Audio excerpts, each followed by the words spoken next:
tema que creo que algunos ya están leyendo y dicen que va a hablar de la alimentación del doctor, ¿qué me va a decir?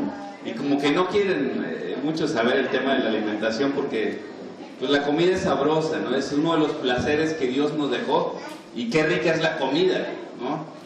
Más cuando pues el platillo que se sirve a la mesa es lo que a nosotros más nos gusta, así que disfrutamos de la comida. Pero esta noche quiero que por un momento, hermanos, nos pongamos serios. Porque la salud es un tema serio. La salud es un tema serio. Es un tema que muchos lo toman solo en serio cuando están graves. Y cuando están graves, créanme que el ser humano quiere hacer lo imposible para volver a recuperar esa salud perdida. Y entonces buscamos la ayuda. Cuando está comenzando apenas una gripita, escurrimiento nasal, no voy a ir al médico, voy a estar bien. Al rato que comienzan los dolores articulares, se me va a quitar en la tarde.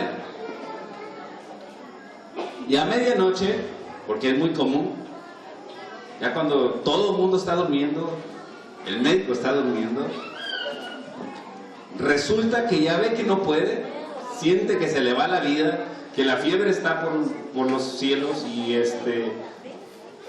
los dolores son demasiado fuertes y ya está vomitando y entonces dice, no puedo, no se me quitó, voy a ir a buscar ayuda y acuden al médico. Quiero poner una analogía con ustedes. Quiero que pongan atención. ¿Qué haría usted si ahorita, en este momento, usted me entrega sus resultados de laboratorio, yo reviso y le doy la triste noticia de esta forma? Mi estimado o señora fulana, quiero decirle que usted ha sido diagnosticado el día de hoy con cáncer.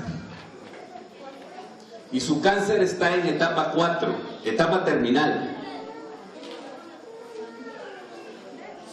Qué noticia más fea. Yo he visto la reacción de los pacientes cuando le dan esta noticia.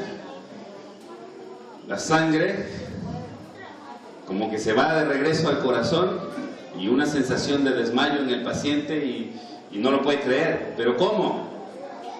Doctor, debe haber un error, por favor. No, se me hace que usted está dando mal el diagnóstico y se va con otro médico. Y hace los estudios, señora, usted tiene cáncer, señor, usted tiene cáncer. Entonces vamos a hacer de cuenta que usted tiene cáncer, o su hijo o su hija tiene cáncer, que no sigue fea, yo no le deseo eso a nadie, pero quiero que lo veamos para ver la seriedad de la salud, porque si no, no vamos a tomar en cuenta esto y lo del agua de ayer, ¿sí? Se les va a olvidar a todos, y lo de la alimentación de hoy se les va a olvidar, y lo de las próximas pláticas lo van a dejar pasar, como que vino alguien, platicó sobre el agua, sobre la alimentación, y ya, yo sigo con mi vida normal. Pero créanme que aquella persona que está en esta situación de cáncer va a hacer todo lo posible por recuperar la salud. Yo he visto a personas tomando veneno de víbora, comiendo alacranes, tomando unos gorgojos vivos, se los comen, y el gorgojo chino y la hoja de guanábana y infinidad de cosas. ¿Por qué? Porque quieren recuperar ¿qué? Su salud.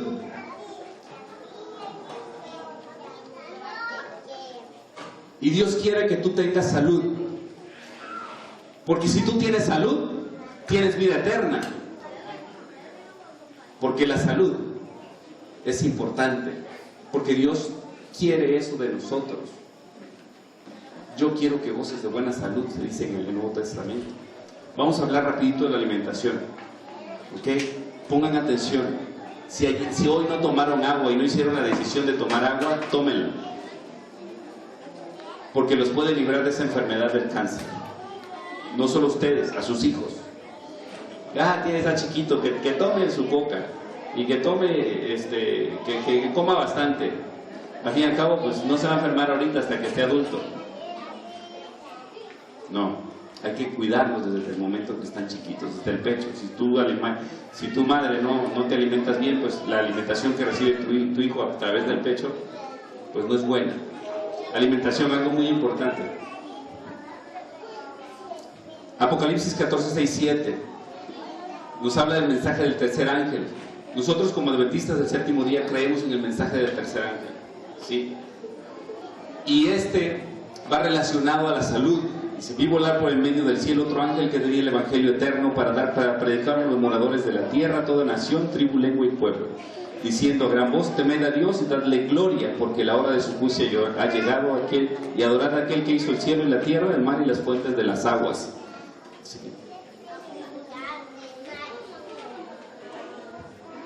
Dice la sierva del Señor, la pluma inspirada, que la obra médica, la obra de salud, es el brazo derecho del mensaje del tercer ángel.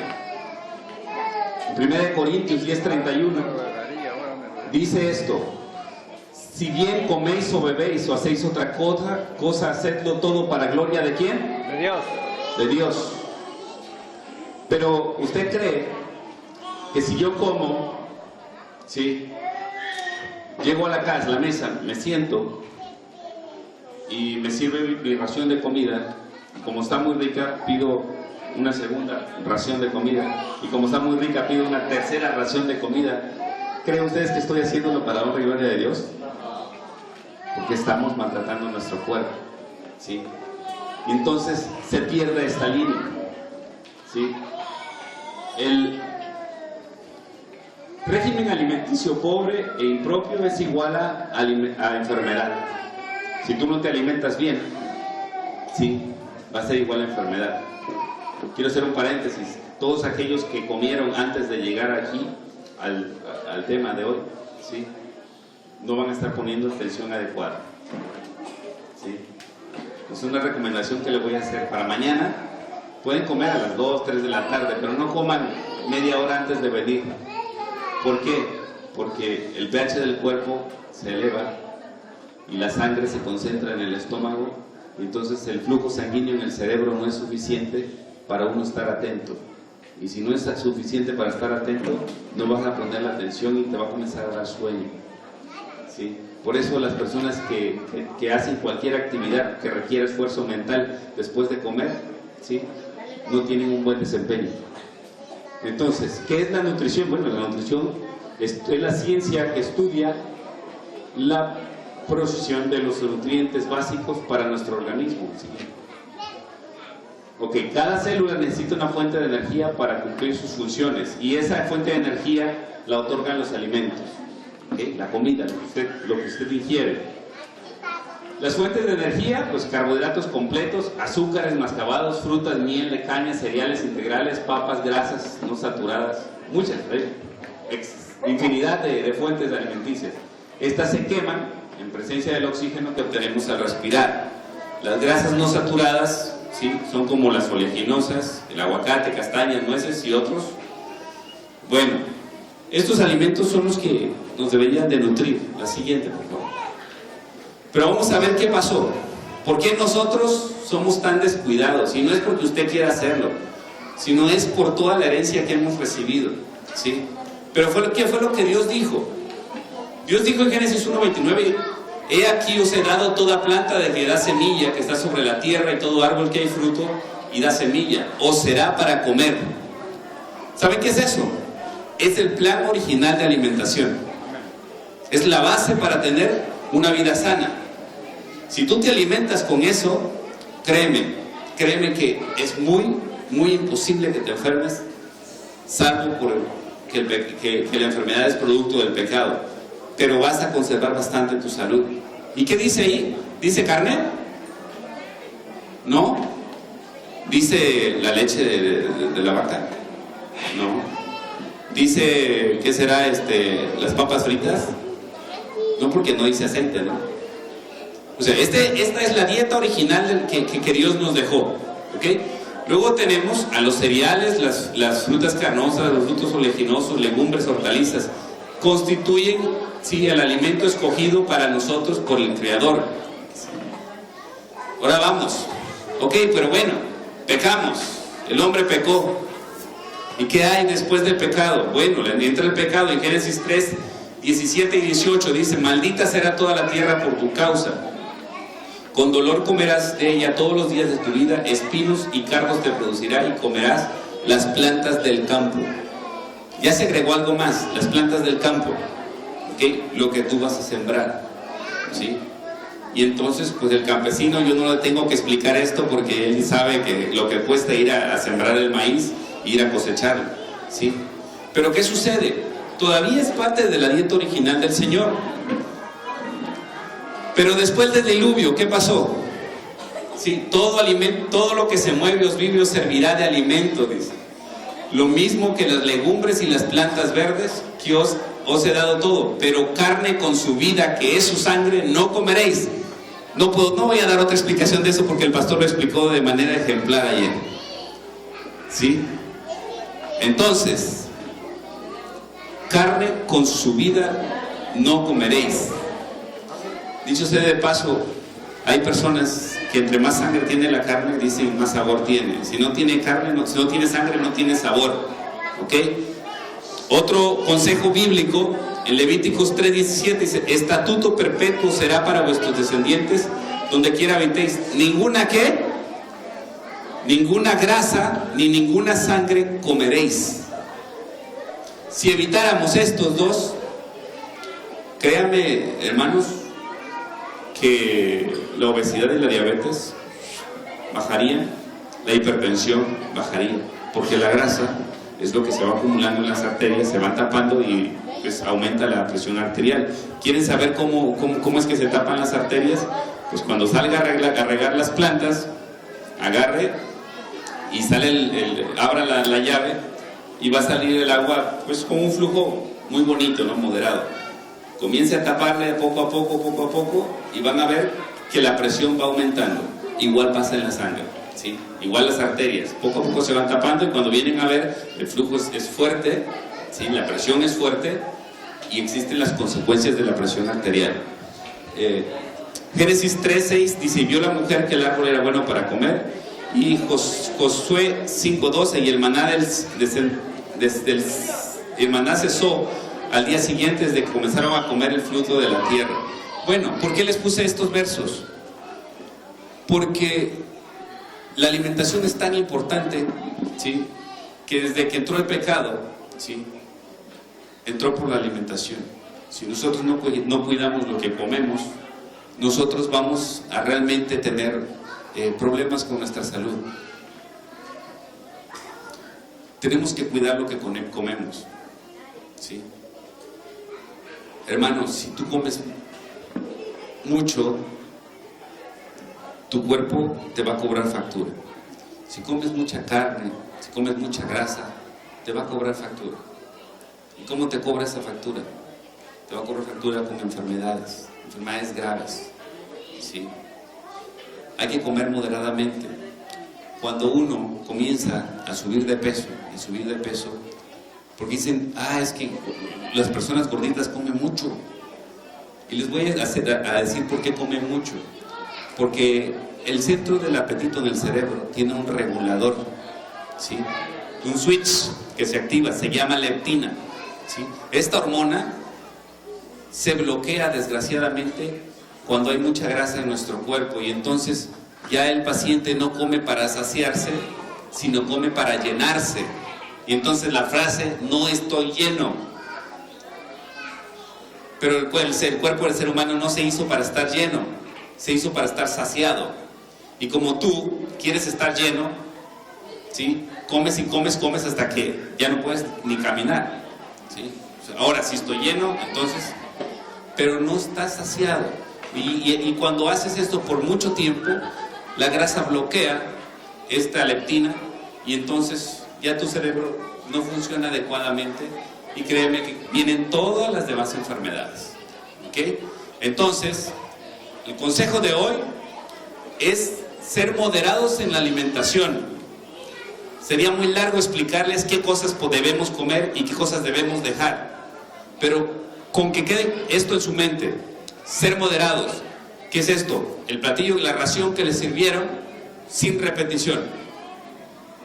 Lo que está servido es una porción.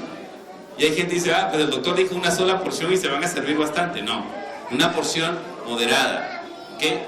Agua, alimentación moderada. Esas dos cosas, comiencen a practicar a partir de hoy.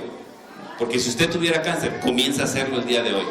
Entonces, con seriedad, vamos a seguir adelante y van a ver que todos estos consejos de la semana lo van a hacer ser una persona saludable y le va a dar gracias a Dios de mejor manera.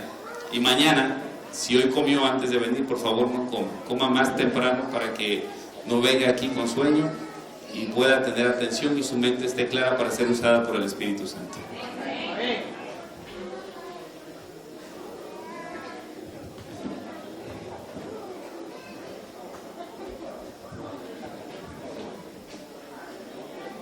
Dios les bendiga, hermanos. A comer bien, ¿verdad? A comer bien. Así que ahora vamos a estar de pie. Vamos a cantar nuestro himno tema. Salvado por sangre, por Cristo.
Vamos a orar, vamos a inclinar nuestra cabeza para hacerlo.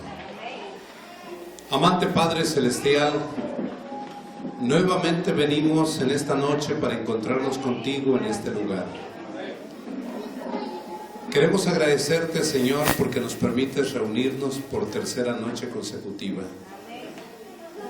Gracias a ti, Señor, hemos podido llevar estas 3 noches en armonía, exitosamente, escuchando tu bendita palabra, abriendo la Biblia, sacando y extrayendo los mensajes que tienes para nosotros. Hoy, en esta noche, queremos pedirte una vez más, Señor, que desciendas, no solamente a este lugar, sino a cada individuo, a cada corazón aquí presente. Que tu Espíritu Santo comience a tocar la puerta de nuestro corazón, para que en la medida en que estudiamos tu palabra, tu Espíritu Santo impregne en nosotros el mensaje que tienes para nosotros hoy. Queremos pedir, Señor, que los corazones de todos nosotros puedan abrirse a la invitación de tu Santo Espíritu, y que finalmente podamos tomar una decisión en esta hora a favor de ti, a favor de la salvación. Padre, bendice el estudio de tu palabra, te lo pedimos en el nombre de Jesús. Amén. Siéntense, por favor. Queremos en este momento decirle a los niños que tienen su clase, acá en este departamento pueden salir todos los niños, tienen su clase, a ver si podemos tener un poquito el silencio en este lugar y esperamos que ustedes puedan ayudarnos con eso. En esta hora yo voy a abrir la palabra de Dios en el libro de Apocalipsis, capítulo 10. Voy a leer todo el capítulo y quisiera que ustedes me siguieran solamente escuchando. Si traen su Biblia pueden leer conmigo, pero voy a leer el capítulo 10, todos los 11 versículos del capítulo. Es corto. Miren ustedes lo que dice Apocalipsis capítulo 10. Vi descender del cielo a otro ángel fuerte, envuelto en una nube, con el arco iris sobre su cabeza, y su rostro era como el sol, y sus pies como columnas de fuego. Tenía en su mano un librito abierto, y puso su pie derecho sobre el mar y el izquierdo sobre la tierra, y clamó a gran voz como ruge un león. Y cuando hubo clamado, 7 truenos emitieron sus voces. Cuando los 7 truenos hubieran emitido sus voces, yo iba a escribir, pero oí una voz del cielo que me decía: sella las palabras que los 7 truenos han dicho y no las escribas.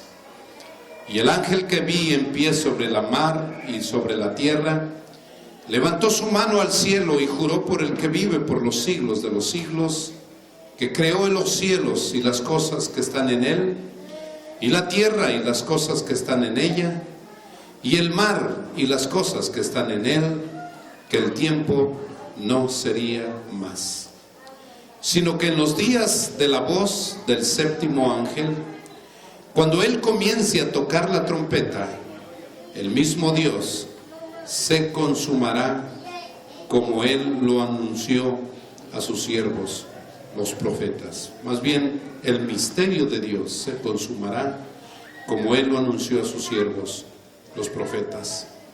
La voz que oí del cielo habló otra vez conmigo y dijo: ve y toma el librito que está abierto en la mano del ángel, que está en pie sobre el mar y sobre la tierra.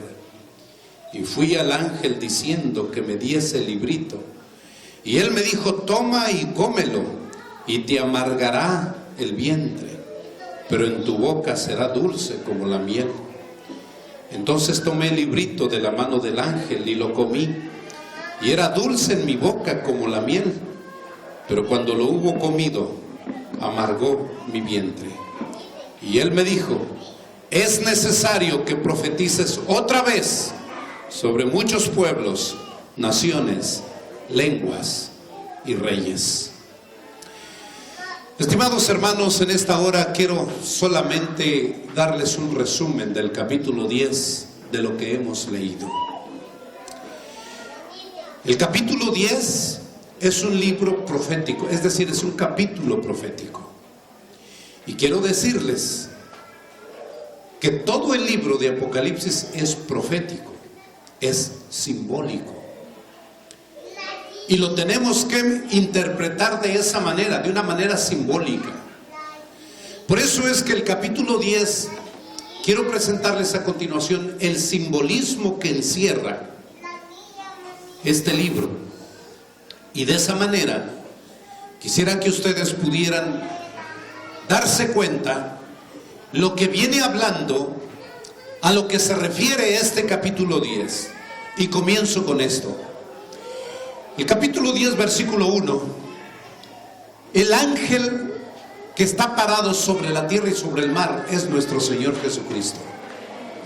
En el versículo 2 encontramos que el librito que está abierto en la mano del ángel, en la mano derecha del ángel, es el libro de Daniel, porque es el único libro que después de haber sido escrito Dios ordenó que se sellara y que se cerrara hasta el tiempo del fin. Cuando comienza el tiempo del fin, el libro es abierto. El hecho de cerrar el libro y sellar sus palabras indica que el contenido del libro de Daniel sencillamente estaría velado, no sería comprendido hasta el día en que comience el tiempo del fin. Entonces sería comprendido el libro de Daniel. En los versículos 3 y 4, el mensaje que Juan quiere escribir, pero no puede porque se le impide esa voz que no lo escribiera, es el mensaje que Juan no puede escribir, y es la interpretación de las profecías del tiempo que habla el libro de Daniel. En los versículos 5 al 7, este mensaje se proclama tanto en lugares muy poblados. El mensaje que tiene el libro de Daniel se proclama tanto en lugares muy poblados como en los lugares pocos poblados.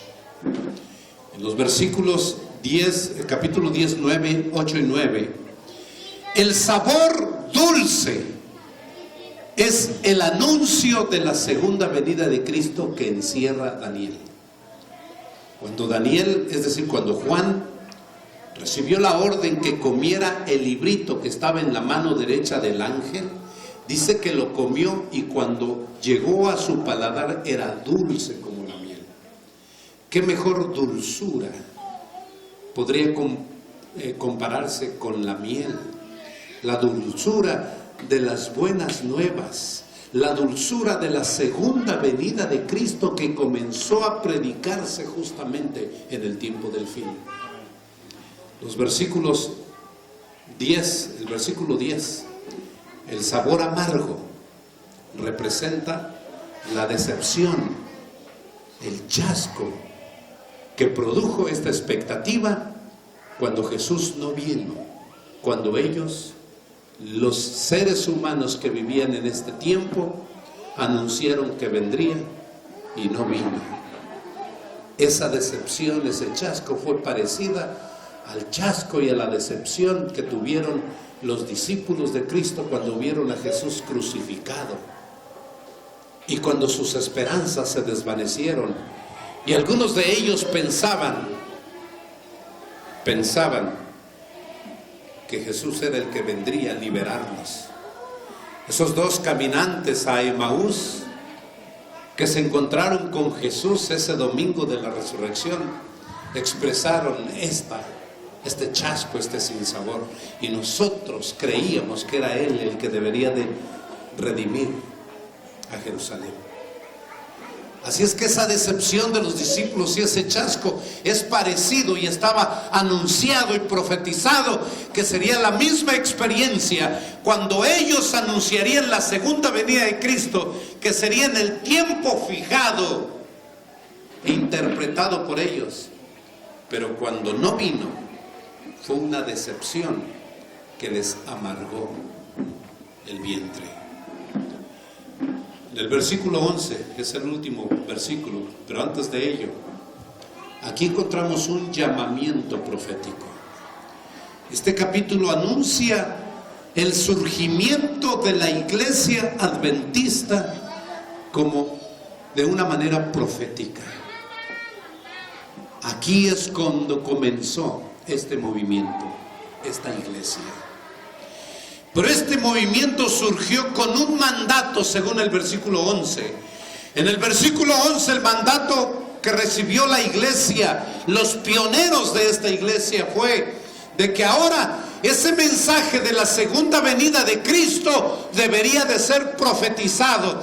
Y noten ustedes que menciona a cuatro lugares, personas donde debería de ser predicado.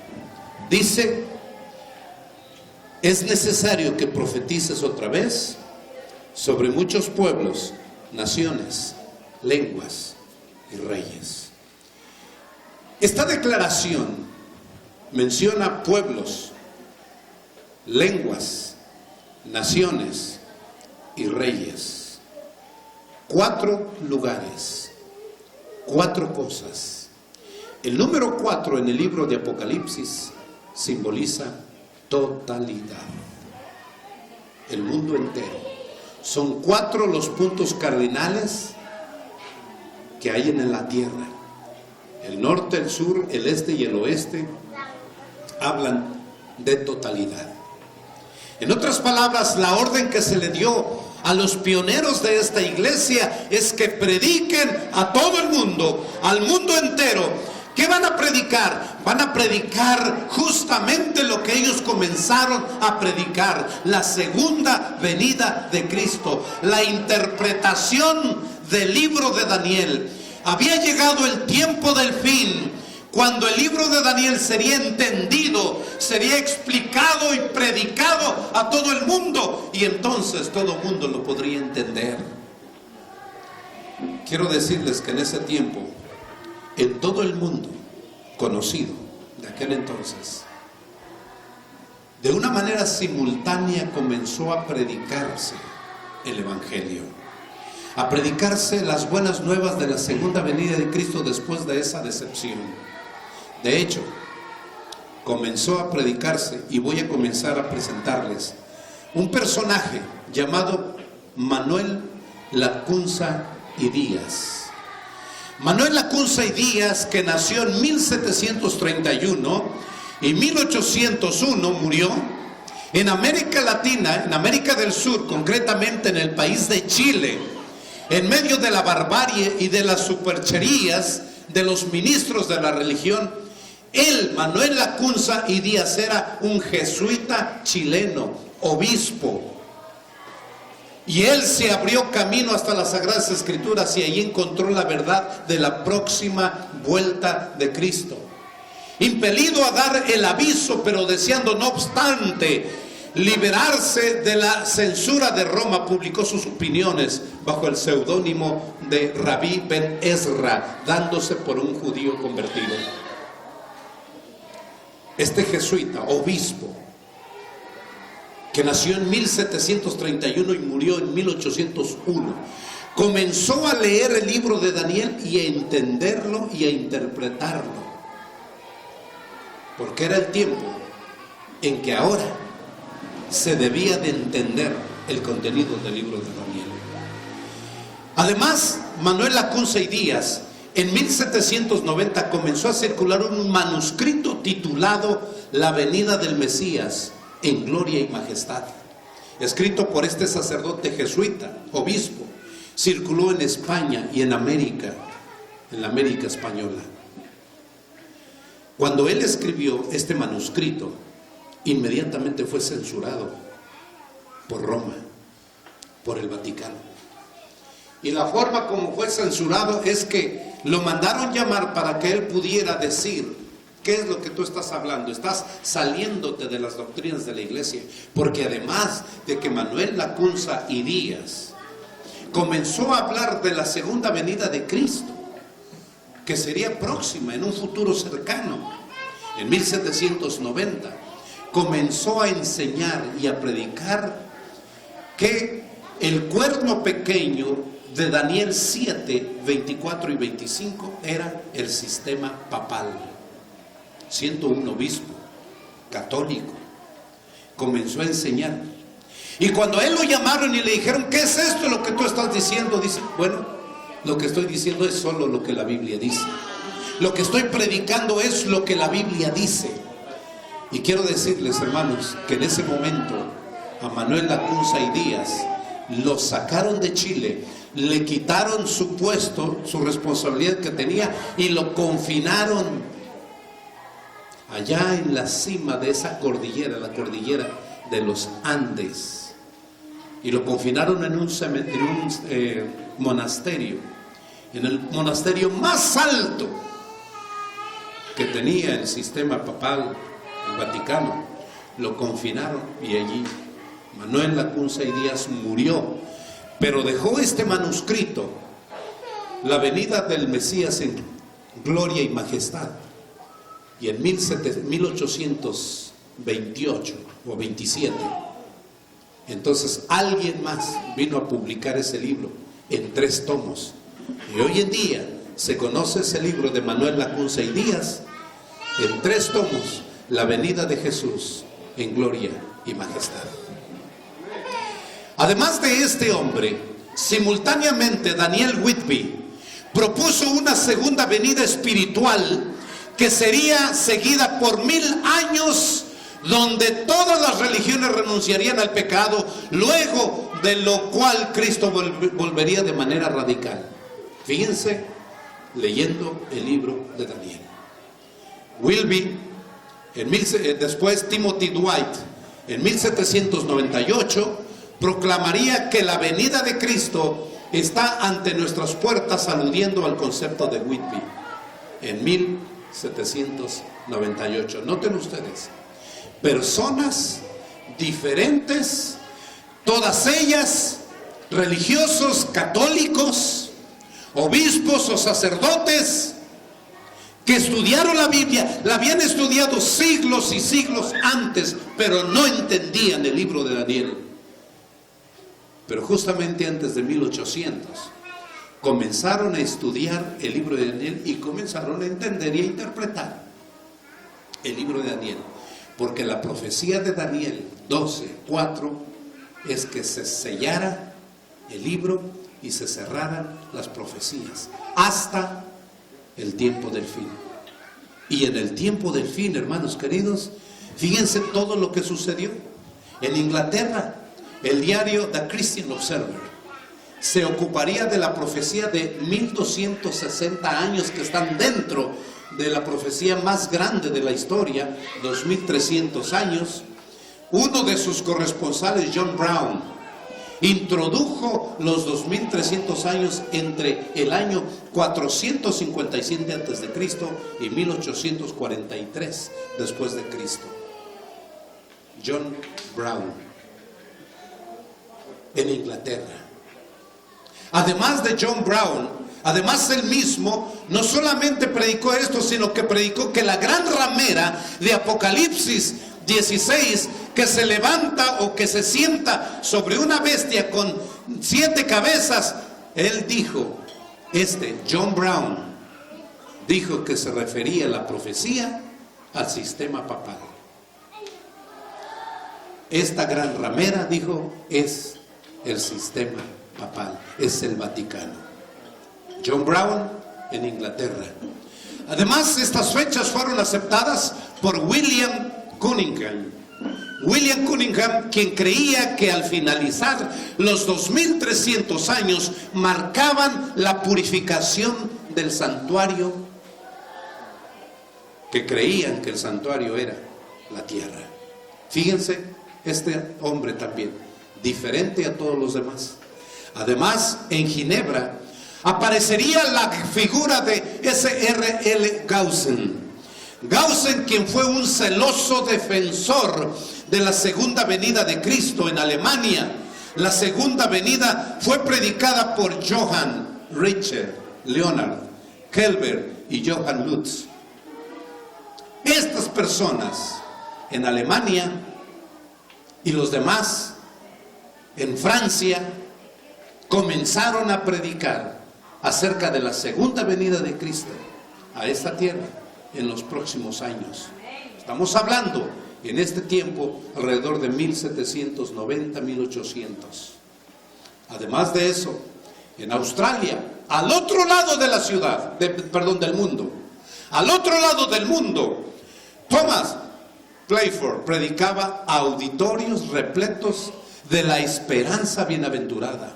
En la India, Daniel Wilson publicó en 1836 su libro sobre las profecías de Daniel, fijando el final de los 2300 años para 1847. Todos ellos, personas de diferentes partes del mundo, de diferente estrato social, comenzaron a entender y a interpretar el libro de Daniel, y hubo un gran movimiento religioso en todo el mundo a partir de 1790 en adelante. En Estados Unidos, William C. Davis había calculado en 1811 el final de los 2300 años. Para 1847, Joshua L. Wilson y Alexander Campbell enseñaron que los 2300 años también terminarían en 1847. Y noten ustedes que todas estas personas en diferentes partes del mundo no tenían contacto entre sí. No es como el tiempo como vivimos hoy, que hoy yo predico aquí y están escuchándome en la China o en Asia, o que inmediatamente mandamos un mensaje de texto o un video. No existía eso. Las comunicaciones todavía estaban como estaban en el antiguo Egipto, entre los persas, los griegos, los mesopotamios, que el medio de transporte y de comunicación más veloz seguía siendo el caballo. Para ese tiempo, 1811, 1847, la comunicación era nula, similar al 1000, 2000, 3000 años atrás. Y todos ellos, sacando conclusiones, interpretando la Biblia de una manera simultánea en diferentes partes del mundo. ¿No les suena eso a algo milagroso? Como que un poder sobrenatural estaba detrás de estos hombres estudiosos de la Biblia. Ahora yo pregunto, ¿por qué estas personas, sacerdotes, jesuitas, obispos, fueron los que interpretaron el libro de Daniel, lo explicaron? ¿Por qué no la gente común del pueblo? ¿Por qué los sacerdotes? ¿Por qué los obispos le dieron la interpretación al libro de Daniel? Sencillamente, hermanos, porque solo los sacerdotes y los obispos tenían acceso al estudio de la Biblia. La Biblia estaba escrita en latín, se predicaba en latín, y quien podía hablarle latín y entender latín eran los sacerdotes. Por eso es que los sacerdotes, pero siempre que aparecía una persona como los que he descrito aquí y he presentado, inmediatamente el sistema papal los acallaba, los desaparecía, los amenazaba, los excomulgaba o sencillamente los mataba o los confinaba, como Manuel Lacunza y Díaz. Básicamente ellos comenzaban a hablar, pero inmediatamente eran callados. De esa manera creían que podían acallar las mentes, las bocas y los pensamientos de las personas. Pero hermanos queridos, Dios nunca es tomado por sorpresa, y menos por el hombre. Dios estaba levantando un pueblo en un lugar donde el sistema papal no tendría acceso. El sistema papal tenía acceso en el viejo mundo y en el nuevo mundo también. Pero había un país que se había levantado lejos de la jurisdicción de Roma, lejos del poder de Roma, un país basado en el principio de la libertad religiosa, libertad civil y libertad religiosa. Ese país fueron los Estados Unidos de Norteamérica, donde el sistema papal, el Vaticano, no tenía ningún poder ni autoridad. Ahí podrían levantarse cualquier persona, decir y anunciar lo que quisieran, y como no tenía acceso ni poder ni autoridad del sistema papal en los Estados Unidos, que era la tierra de la libertad, la tierra del protestantismo, fue ahí donde surgió con mayor ímpetu, con mayor fuerza, con mayor poder y autoridad todo este acontecimiento del que ya les he hecho referencia. Y así es como conocemos un seguidor de Campbell, Samuel McCorkle, proyectaba una venida literal para el mismo año. Pero fue Guillermo Miller quien dio una interpretación preliminar, convincente a la venida de Cristo, ligada a los 2300 días o años proféticos. Guillermo Miller, hermanos, fue un granjero, nacido en Pensilvania, el 15 de febrero de 1782, en Pittsburgh, y murió en Lughauton el 20 de diciembre de 1849. Empezó a estudiar la Biblia cuando él tenía 34 años, sin método teológico, solo orientado por un libro de concordancias. Su punto de partida lo constituyen las interpretaciones especiales en relación con Daniel 8:14. Basándose en ellas, profetizó el fin del mundo para el año de 1843. Y cuando descubrió esta fecha en las profecías de Daniel, específicamente Daniel capítulo 8 versículo 14, saben que él se quedó pasmado y asustado. Él pensó, quiere decir que Jesús va a venir en pocos años, en una década, en 2 décadas. Y él sentía el deber de que ese mensaje debería conocerlo el mundo, y sobre todo en los Estados Unidos de Norteamérica. ¿Qué pasaba con él? Pero él era muy temeroso. Él no sabía hablar en público, a pesar de que era capitán del ejército.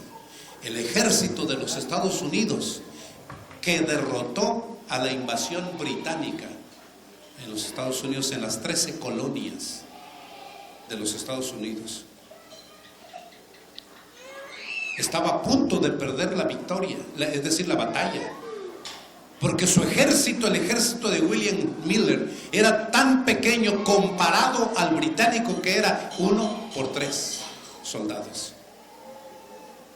Y él escribía mensajes al presidente diciendo: estamos rodeados, estamos a punto de perder la batalla.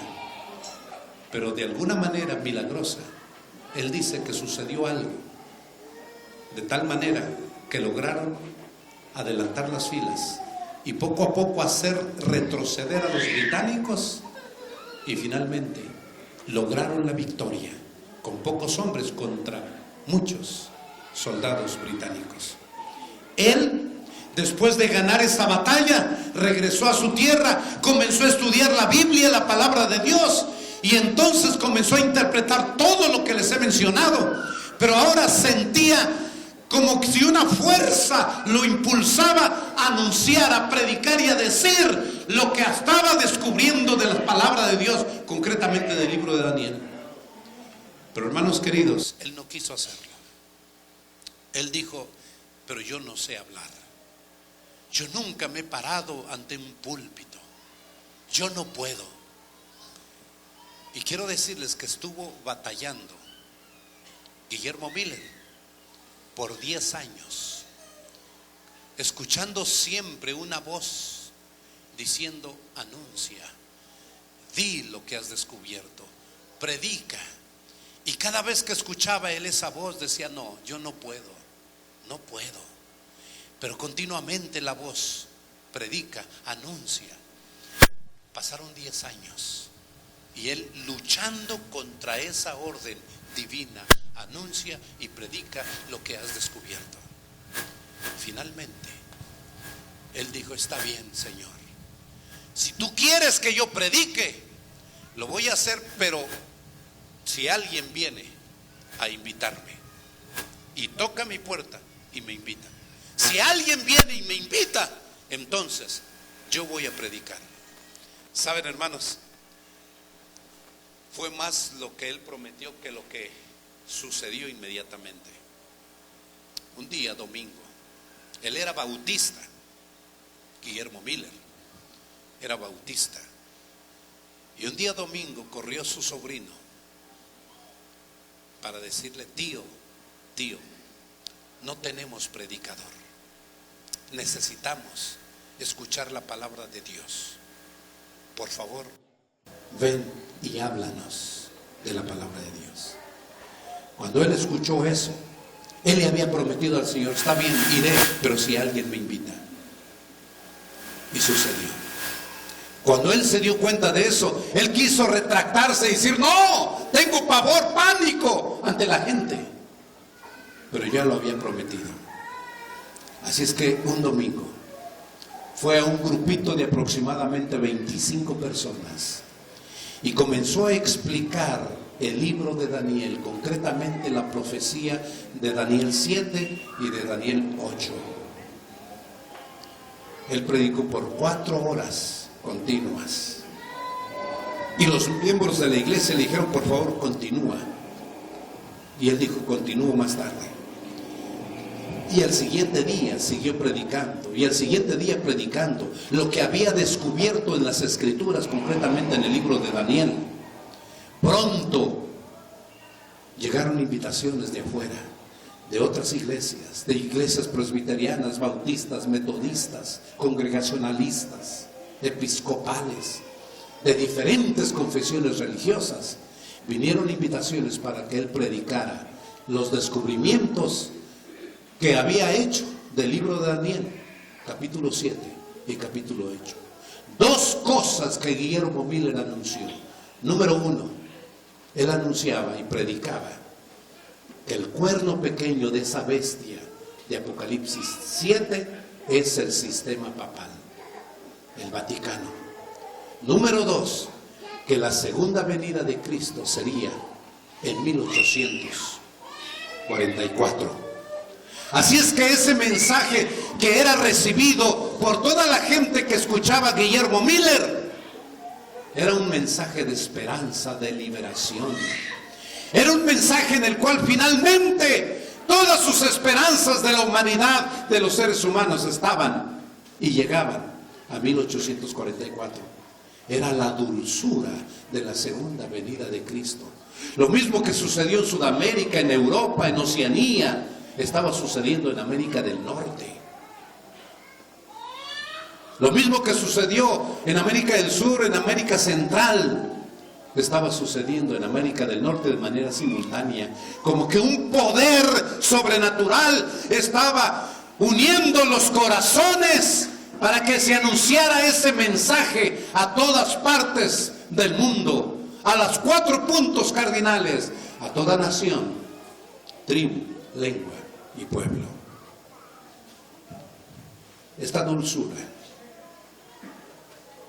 terminó cuando Jesús no vino en 1844. Guillermo Miller solamente vivió un poco tiempo, porque en 1849 murió. Cuando Guillermo Miller murió, él murió diciendo: aunque Jesús no vino en 1844, pero yo sé que Jesús va a venir. Y él murió en la esperanza bienaventurada de ver la segunda venida de Cristo Jesús. Pero saben, hermanos, quiero decirles que originalmente la Biblia, cuando San Juan escribió la Biblia, concretamente cuando San Juan escribió el Apocalipsis, San Juan escribió el Apocalipsis de una manera continua, no dividida por capítulos ni por versículos. Esa división que hoy encontramos en la Biblia de capítulos y versículos es una división que se hizo posterior, ya que después se escribieron, ya que escribieron todos los autores de la Biblia, se hizo esa división posterior. Fíjense cómo termina el versículo 11 del capítulo 10. Dice: él me dijo: es necesario que profetices otra vez sobre muchos pueblos, naciones, lenguas y reinos. Básicamente el versículo 11 Con él termina el capítulo 10.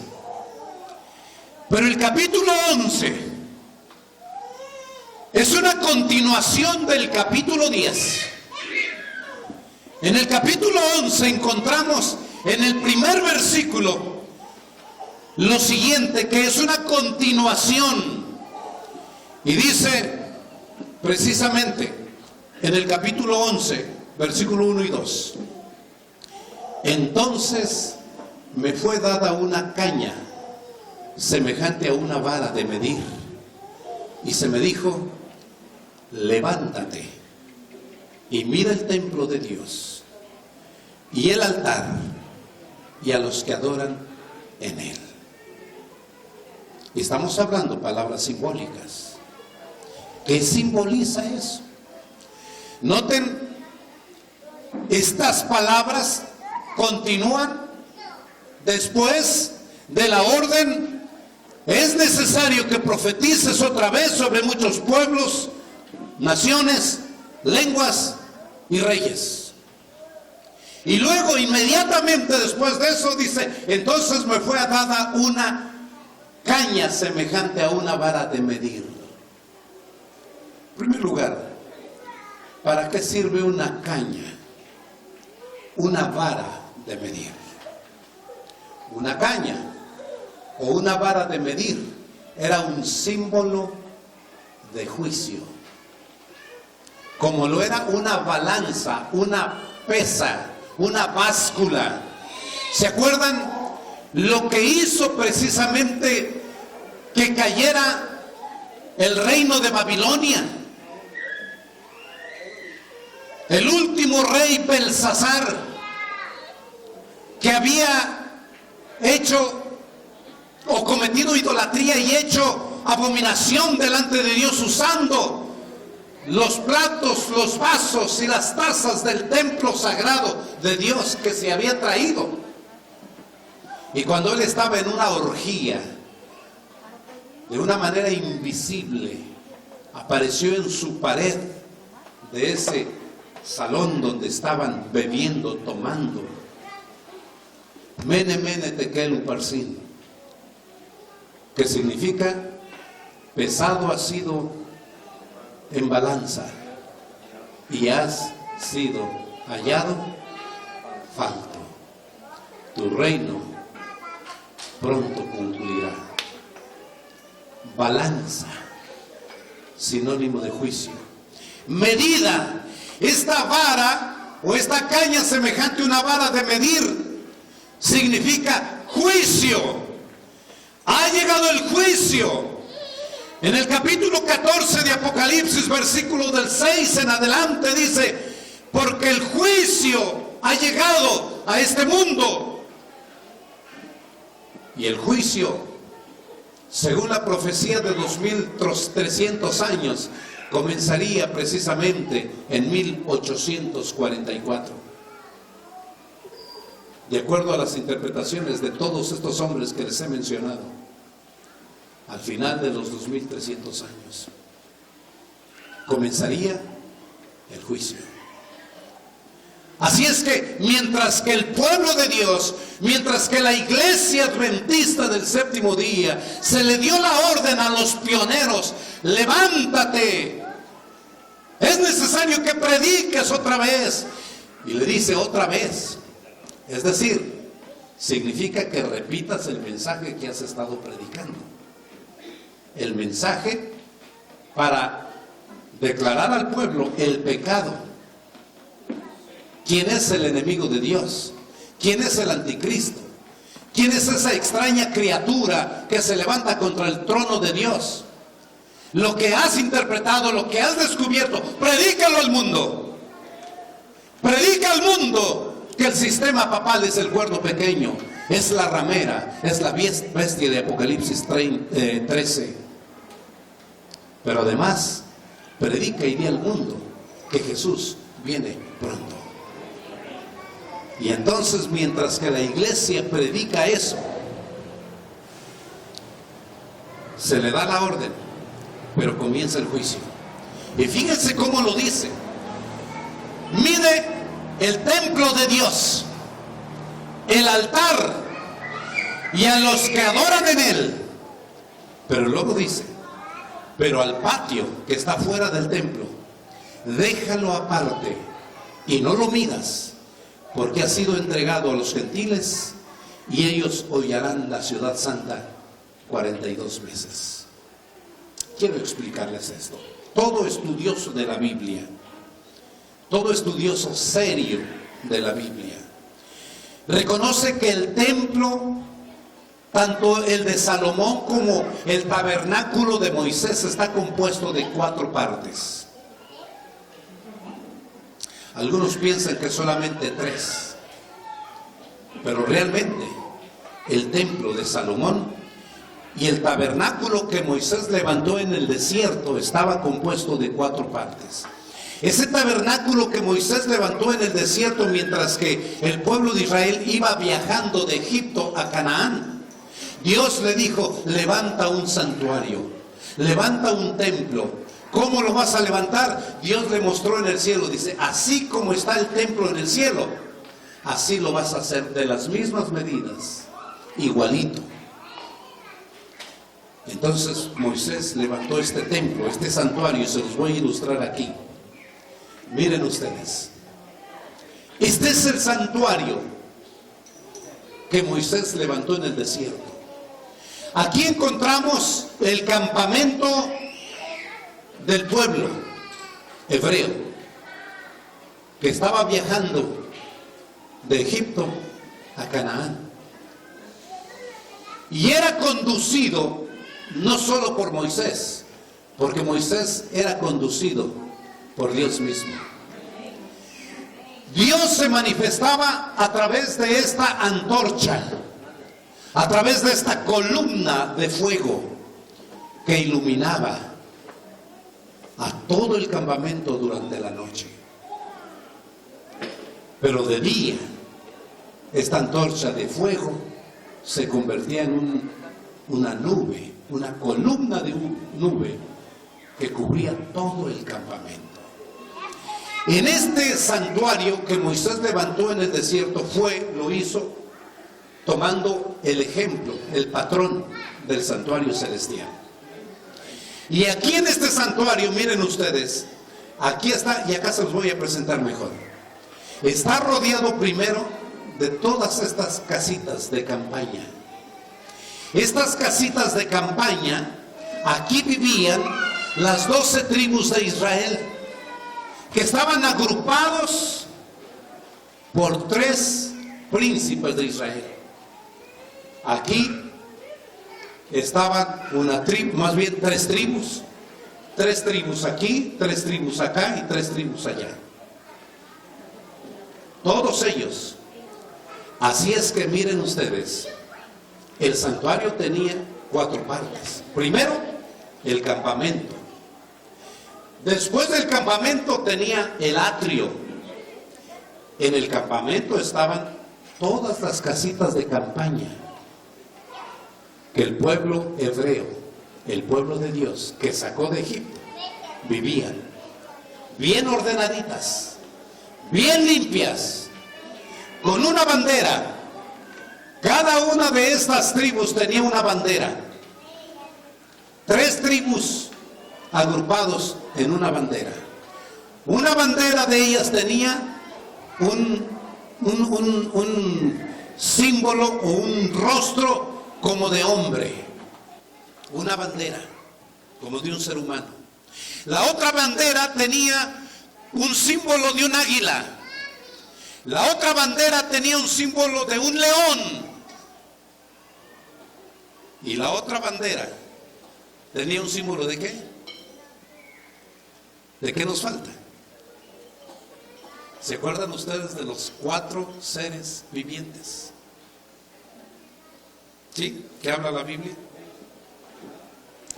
¿Qué nos falta? Ya hablamos del águila, del león. ¿Qué más nos falta? ¿Qué nos falta? No. ¿Qué otro ser nos falta? ¿No se acuerdan ya? Quiero decirles, hermanos, que aquí tenemos precisamente estos tres seres vivientes: un águila, un león, un rostro de hombre y un becerro. ¿Se acuerdan? Un becerro. Estos tenían una representación. Todos ellos, estos cuatro seres vivientes, representaban a 3 tribus, porque eran 12. Así es que aquí los podemos ver nosotros de manera organizada, limpia, tal como Dios lo había dicho. Así es que el campamento es una parte del santuario. La otra parte del santuario es el atrio que está aquí adentro. Miren, en el atrio estaba un altar. Este altar le llamaban el altar del sacrificio, donde se sacrificaban los animalitos que representaban a Jesús. Además del sacrificio que se hacía aquí, había una fuente de agua. En esta fuente de agua, ahí el sacerdote y todos los que recibían el perdón, los que traían su sacrificio, representaba el bautismo de Cristo, que vino posteriormente a instituir. Cuando Jesús, el Cordero de Dios, que era sacrificado aquí, quitaría el pecado del mundo. Y después de quitar el pecado del mundo, todo aquel que llevaba el sacrificio y pidiera perdón por sus pecados, era lavado en esta fuente. Todo esto contenía el atrio. Pero además había dentro del santuario 2 compartimentos, que en la Biblia le llama lugar santo.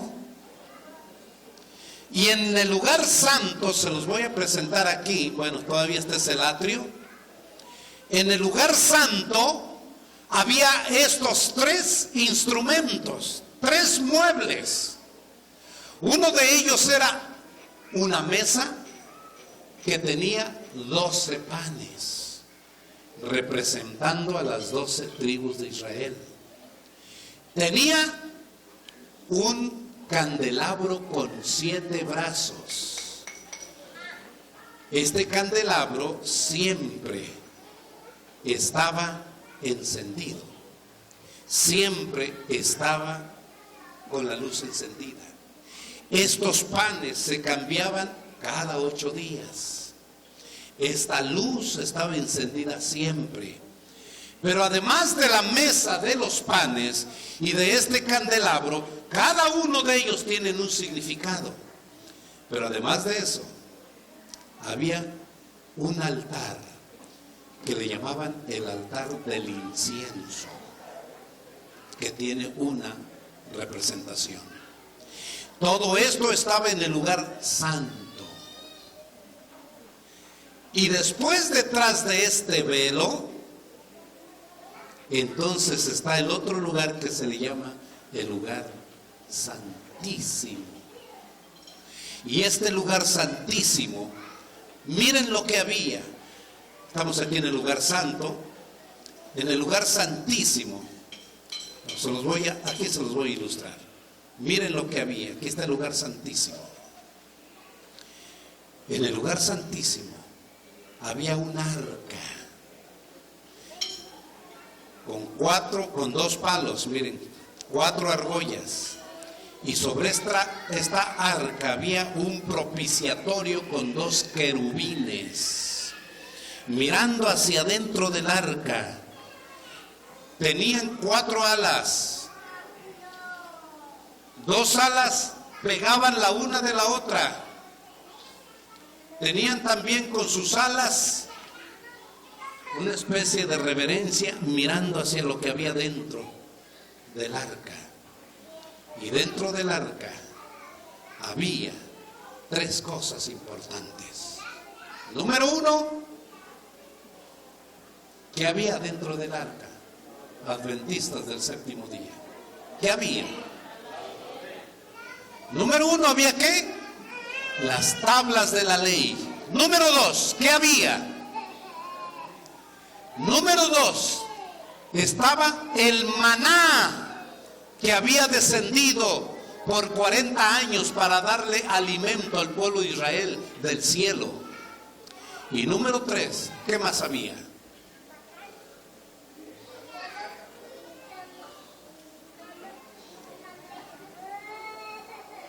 La vara de Aarón, esa vara de olivo que siempre permaneció verde y nunca se secó. Todo eso tiene un significado especial.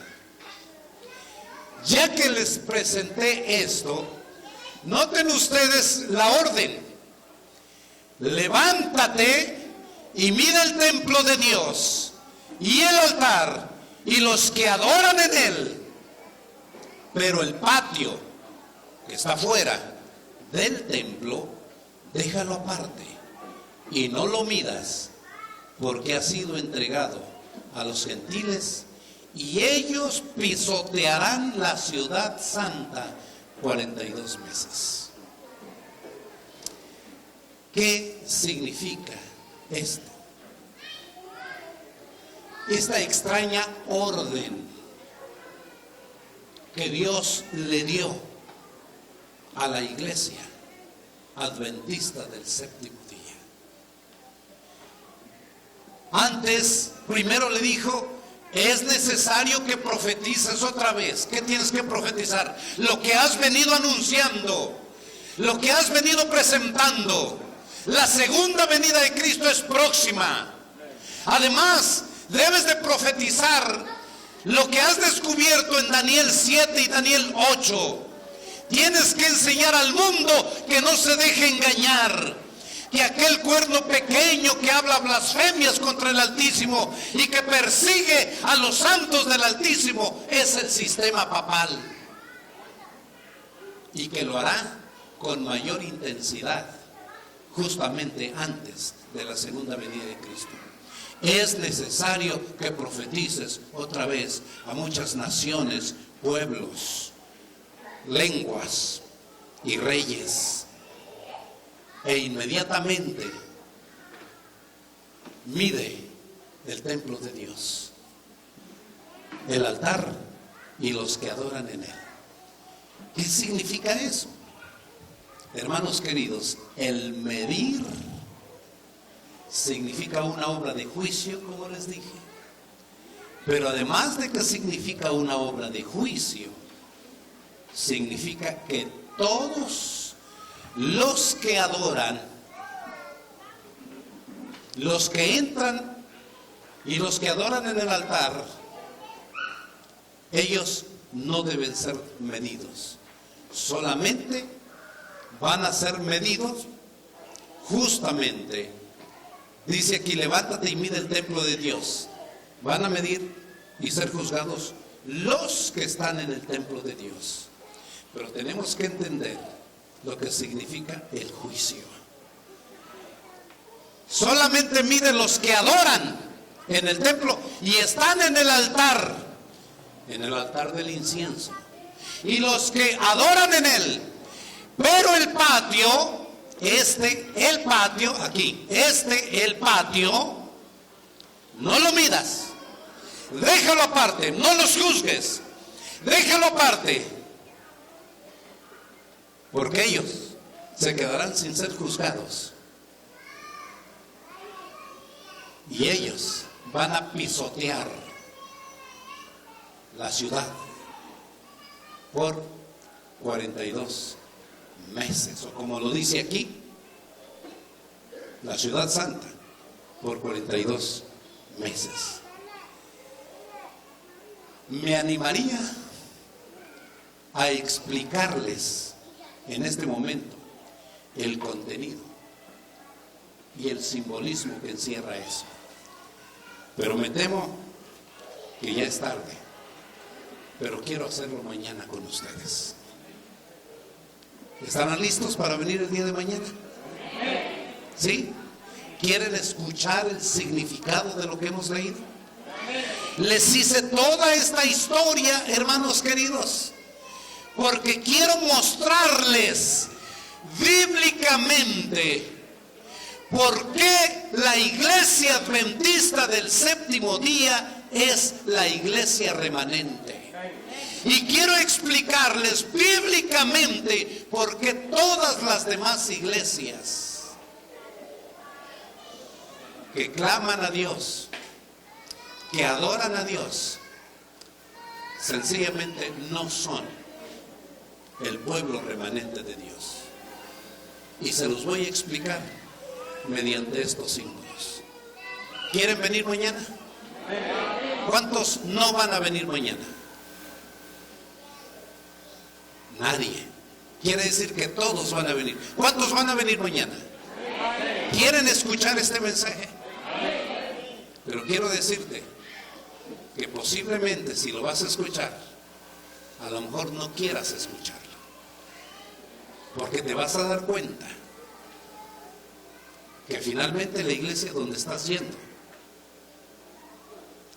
no es la iglesia de Dios. Y yo te lo voy a presentar mañana. ¿Por qué la iglesia donde tú estás yendo no es la iglesia de Dios? Y te lo voy a presentar en la Biblia. Te voy a presentar en la Biblia por qué la iglesia adventista del séptimo día es el remanente, es la iglesia de Dios. Y yo sencillamente lo voy a presentar bíblicamente. Tú a mí no me escuches ni me hagas caso en lo que te digo. Pero si la Biblia lo dice, entonces allí otra cosa es. Ahí es diferente. ¿Cuántos vienen mañana? Hermanos queridos, que Dios les bendiga a todos. Yo quisiera que pudiéramos terminar en este momento para decirle al Señor: Señor, yo te he aceptado como mi Salvador. Yo he aceptado a Jesús como mi Salvador. Pero yo quiero seguir conociéndote más y más y más. Porque yo quiero ser parte de ese pueblo, del pueblo de Dios, que espera a Jesús en su segunda venida de Cristo, que lo espera y que estamos esperando y anhelando el regreso de Cristo. Yo quiero ser parte de ese pueblo, pero quiero más que ser miembro de una iglesia, quiero ser miembro de la familia de Dios. ¿Tú quisieras decirle eso a Dios en oración hoy? Vamos a ponernos de pie y vamos a orar. Amante Padre, esta noche tú nos has dado alimento sólido. Este alimento sólido de pronto para algunos ha sido difícil de digerir. Y sin embargo, Señor, queremos pedirte que tu Espíritu Santo se encargue de convencernos a cada uno de nosotros. El ser humano no tiene esa capacidad, Señor. Un político puede convencernos de sus proyectos y de sus planes, pero ningún ser humano puede convencernos de pecado, de que somos pecadores, de que necesitamos un Salvador. Eso solamente lo hace el poder de Dios a través de tu Santo Espíritu. Permite que cada uno de nosotros, de los que estamos aquí, podamos ser convencidos por tu Santo Espíritu de que somos pecadores y que necesitamos salvación. Necesitamos el perdón de nuestros pecados. Necesitamos al Cordero de Dios para que quite el pecado de nosotros. Por eso, Señor, en este momento queremos pedirte que seas tú, Señor, el que toque nuestro corazón, el que llame a nuestra puerta. Y de ahí nos toca ahora a nosotros abrir la puerta de nuestro corazón, aceptarte como nuestro Salvador. Eso sí podemos hacerlo nosotros. Pero tú, Padre, haz todo el trabajo. Inclusive, ayúdanos para que podamos abrir la puerta, porque de pronto algunos no queremos abrirla. Pero inspíranos, motívanos, para que abramos la puerta de nuestro corazón y para que Cristo Jesús entre en nuestra vida y haga morada permanente en nuestra vida. Señor, acompáñanos en esta hora. Vamos a regresar a casa. Mañana queremos llegar más temprano que hoy. Queremos tener un concierto musical media hora antes de lo acostumbrado. Permite que podamos llegar a tiempo y después escuchar tu palabra y poder entenderla, pero que sea tu Espíritu Santo que nos convenza y que nos ayude a entender, y más que entender, que nos ayude a obedecer. En tus manos nos ponemos hoy, Señor. Te lo pedimos en el nombre de Jesús. Amén. Amén. Así como estamos de pie, vamos a cantar nuestro canto tema, Victoria en Cristo. Vamos a cantar.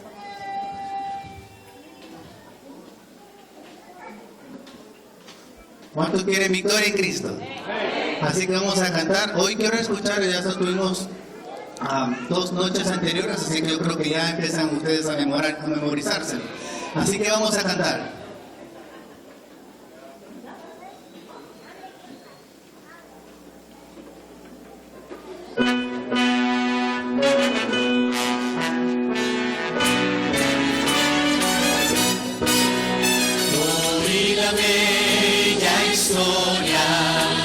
Jesús dejó su gloria y en el Gólgota así murió por muchos como yo. Oí de sus gemidos, de su sangre que me salva, y al fin con grito me incliné. Victoria en... Y juntos decimos: victoria en Cristo, eterna victoria. Me busca, me salva, pues en la cruz murió. Que paz y alegría, nació un nuevo día. Victoria Jesús me dio, su sangre derramó. Hoy también que cura aquel que le procura, que al mundo dio una canción y al ciego su visión. Al rey clamé, maestro, ven restaura hoy mi vida.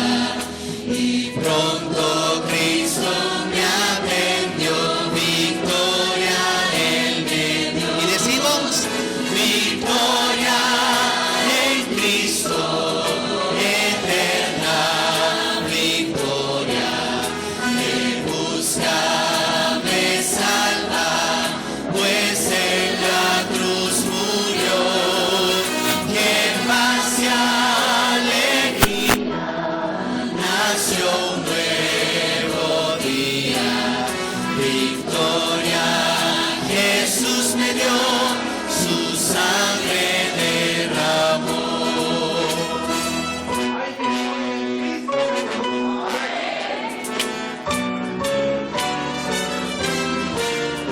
Hoy que aquella gloria llegará nuestra victoria.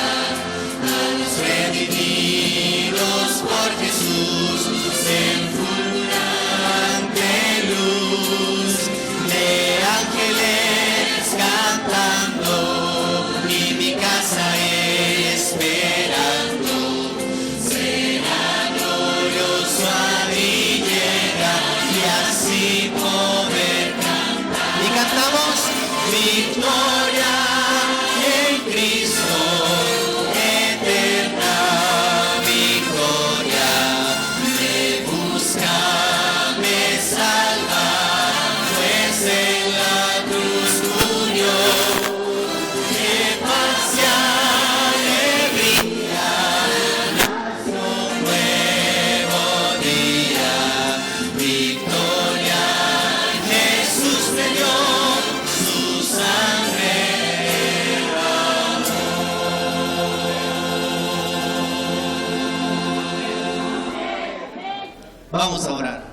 Padre, te damos gracias esta noche por tu palabra. Bendícenos con tu Santo Espíritu, Señor, que podamos llegar bien a nuestros hogares, porque tus ángeles van con nosotros. Ayúdanos a estar temprano el día de mañana, porque lo pedimos en el nombre de Jesús. Amén.